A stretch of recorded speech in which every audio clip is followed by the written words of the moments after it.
Olá, estamos de volta com mais um vídeo e vamos falar sobre o significado de ser sal da terra e luz do mundo. Jesus disse: vós sois o sal da terra e vós sois a luz do mundo. Está lá em Mateus capítulo 5, versículo 13 e o versículo 14.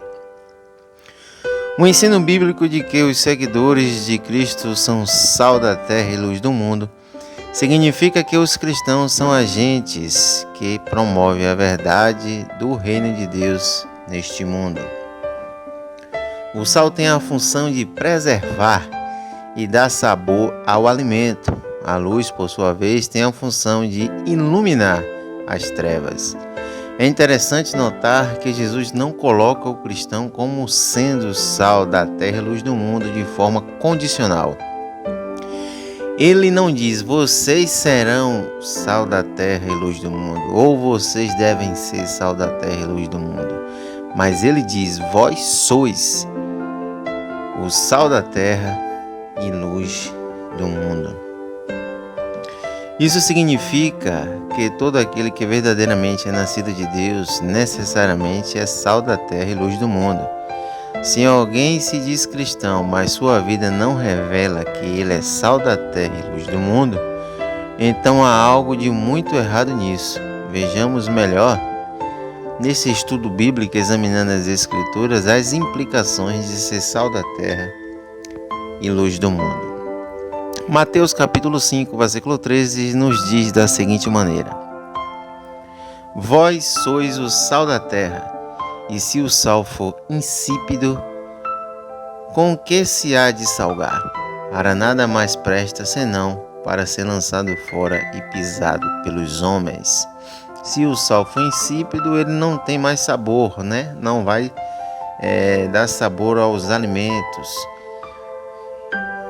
Para nada mais presta, senão para ser lançado fora e ser pisado pelos homens. Em séculos passados, nossos antigos usavam o sal para todas as coisas, para tudo.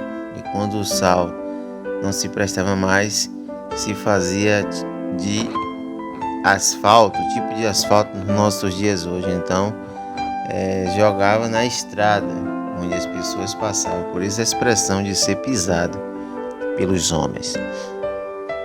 Jesus sempre falou da sua palavra, dando exemplos daquilo que as pessoas conheciam, sabiam. Então, quando Jesus estava falando isso com os discípulos, eles sabiam o que Jesus estava realmente querendo dizer. Sabemos que o sal possui muitas características, mas certamente ao dizer vós sois o sal da terra, Jesus vai explorar duas principais características do sal, que são sabor e antisséptico. Uma das funções mais importantes do sal nos dias de Jesus era justamente o poder de preservar os alimentos. O sal era a melhor solução para impedir a deterioração dos alimentos. Além disso, ele também servia como tempero.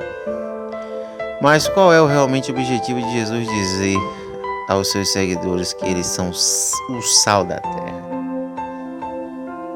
Assim como o sal que possui a função de preservação, os cristãos verdadeiros devem estar constantemente combatendo a corrupção moral e espiritual. De certa maneira, o sal age secretamente, no sentido de que não podemos ver como a sua ação preservativa age especificamente. Na maioria das vezes, também não podemos distinguir pelo olhar um alimento que foi temperado com o sal, mas facilmente podemos senti-lo, sabemos que ele está lá. Assim também acontece com a presença da igreja neste mundo. Muitas das vezes parece que a ação dos cidadãos do reino de Deus no mundo é nula ou quase invisível. Porém, somente Deus é quem sabe quão mais perverso e depravado seria este mundo ímpio sem sua presença. A exemplo das orações dos santos, eu sou o sal da terra Então, como o sal, não devemos ser insípido. Jesus também deixa claro que se o sal se tornar insípido, ou seja, sem sabor, para nada servirá. Então temos muita familiaridade com essa observação, pois estamos acostumados a comprar o sal já selecionado. Mas observe que nos dias de Jesus isso acontecia muito. O sal era retirado principalmente da região do Mar Morto. Porém, havia alguns pântanos e lagoas naquela região que, pelo contato com o cálcio e outras substâncias, o sal retirado desses locais adquiria um sabor alcalino, tornando-o inútil. Assim, o sal insípido jamais poderia ser restaurado. Naquela época, havia muitos fariseus que se orgulhavam de sua religiosidade e legalismo, mas nada disso tinha qualquer coisa a ver com a verdadeira essência das Escrituras anunciadas pelos antigos profetas. Esses religiosos tinham se misturado, perdido o sabor e não servia para mais nada, a não ser para ser lançado fora. Mateus capítulo 8, versículo 12. Este é um alerta importante e ao mesmo tempo aterrorizante. Que Deus possa nos guardar do farisaísmo e da religiosidade adúltera que tem tomado conta de muitos que se dizem cristãos. Eles pensam que são o sal da terra, mas não passam de uma mistura monótona e sem sabor. Nas palavras de Jesus, só há duas possibilidades: ou você é sal da terra, ou é sal insípido. Vocês são a luz do mundo. Não se pode esconder uma cidade construída sobre um monte. Mateus capítulo 5, versículo 14. A luz da Bíblia Sagrada aparece em diversas aplicações. De forma geral, ela indica um genuíno conhecimento de Deus, a verdadeira felicidade, a justiça, a bondade, as bênçãos da salvação, o deleite e etc. Na Bíblia dá várias referências, Salmos capítulo 27, versículo 1, Isaías capítulo 9, do 1 ao 7, Mateus capítulo 6, 22 ao 23, Efésios capítulo 5, versículo 8 ao 9. A Bíblia declara que Deus é luz. 1 João capítulo 1, versículo 5. Cristo é a manifestação plena dessa luz. João capítulo 1, versículo 4 e 5. Capítulo 8 e o versículo 12. Por isso o próprio Jesus se apresenta dizendo: eu sou a luz do mundo. João capítulo 8, versículo 12. Contudo, a luz de Deus manifestada em Cristo é também refletida nos redimidos, tanto coletivamente como a igreja quanto individualmente. Daí vem a declaração de Mateus capítulo 5, versículo 14. Vós sois a luz do mundo. Isso significa que os cristãos são luz em si mesmos, não são luz em si mesmos. Na verdade, eles são luz no Senhor. Efésios capítulo 5, versículo 8. Eles não são a fonte da luz, mas são transmissores da luz.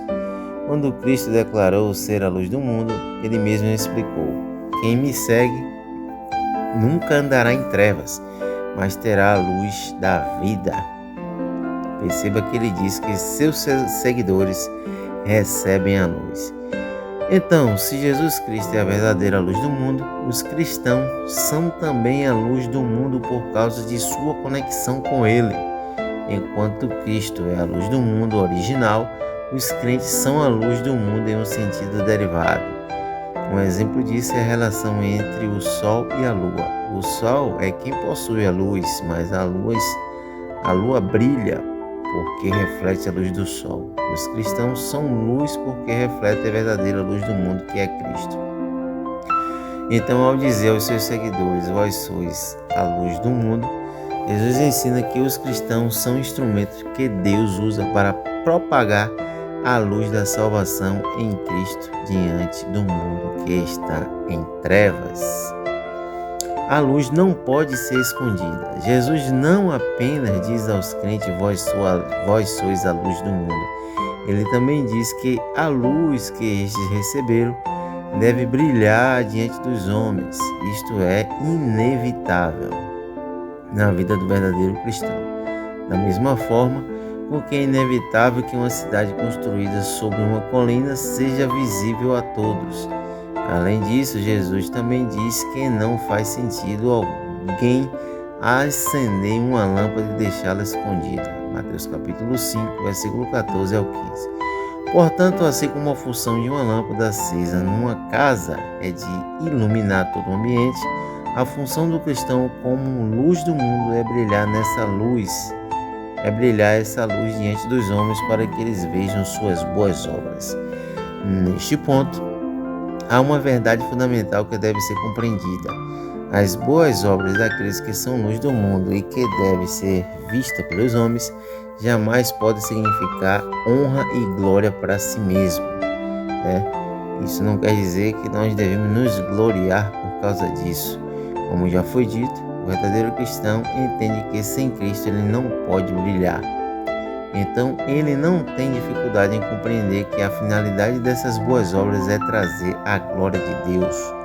Por isso, Jesus diz: brilhe a luz de vocês diante dos homens, para que veja suas boas obras e glorifique a seu Pai que está nos céus. Mateus capítulo 5, versículo 16. Quando Jesus diz que seus seguidores são o sal da terra e luz do mundo, ele indica qual deve ser a posição dos cristãos diante do mundo. Em primeiro lugar, ele diz que os cristãos, como o sal da terra e luz do mundo, são completamente diferentes desse mundo. Eles são o sal que tem sabor e não o sal insípido. Eles são o sal da terra que jamais se conforma com o padrão deste mundo. Eles são a luz que se distingue das trevas. Ele também conclui dizendo que existem muitas pessoas que nunca abriram a Bíblia para ler, mas estão constantemente lendo as nossas vidas. Se nossos exemplos não refletirem um ser regenerado, então para nada servirá as nossas palavras. Apropriadamente, Dr. Moody também diz que alguém pode pregar com a eloquência do anjo Gabriel, mas se essa pessoa vive como um demônio, sua pregação não servirá para nada. Lembre-se, somos o sal da terra e luz do mundo. Então, não é só mais uma frase de efeito, mas sim uma exortação à responsabilidade, à vida cristã.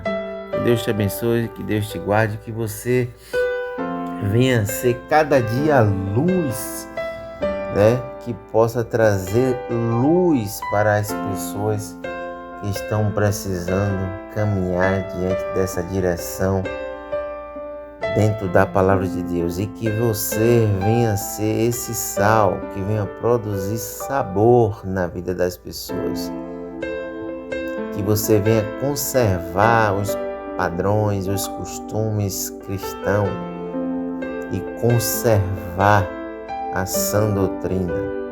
Que Deus te abençoe, que Deus te guarde e até o próximo vídeo, querendo Deus.